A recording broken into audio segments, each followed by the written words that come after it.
Welcome! In front of me I have ULEFONE Smartwatch, and I'm gonna show you how to enable the phone notifications for this watch on the Android phone. Basically, if you want to receive the notifications from your phone on the watch. Before we start, if you want to receive the notifications from your phone on the watch, your watch needs to be paired with a phone via the VeryFit Pro application. Once the devices are paired together, we can continue.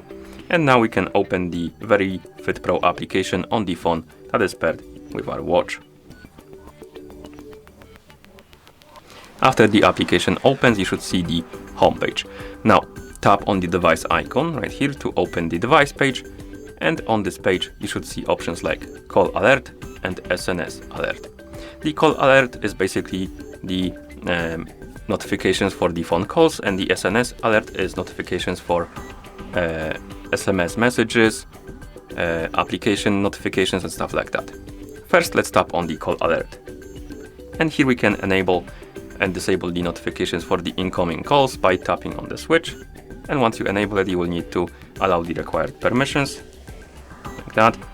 And now the notifications are enabled. Also, you can set a delay for them by swiping on the slider right here. So basically, if you set it to something like 10 seconds, you receive the phone call on your phone, and the watch will wait 10 seconds, and after the 10 seconds it will alert you that somebody is calling you.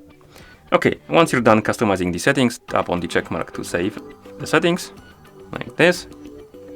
Now let's tap on the SNS alert, and here, as you can see, we need to allow the permission or enable the notification access for the VeryFit Pro application. So basically, once you tap on SNS alert, it will redirect you to this page.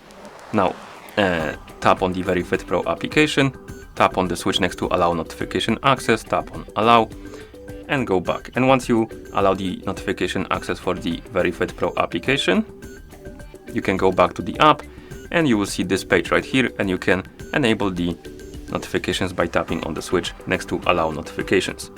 And as you can see, we have notifications for different things like calendar notifications, email notifications, SMS, and also a couple apps like Facebook, Gmail, and YouTube. You can enable the notifications for anything you want by tapping on the switch right here, or by the switch next to the feature you want to enable the notifications for, or you can also disable them by tapping on the switch. So customize this to your liking. And once you're done, you can tap on the check mark to save the settings. And at this point, you should be able to receive the phone notifications on your watch. So, thank you for watching. If you found this video helpful, please consider subscribing to our channel and leaving the like on the video.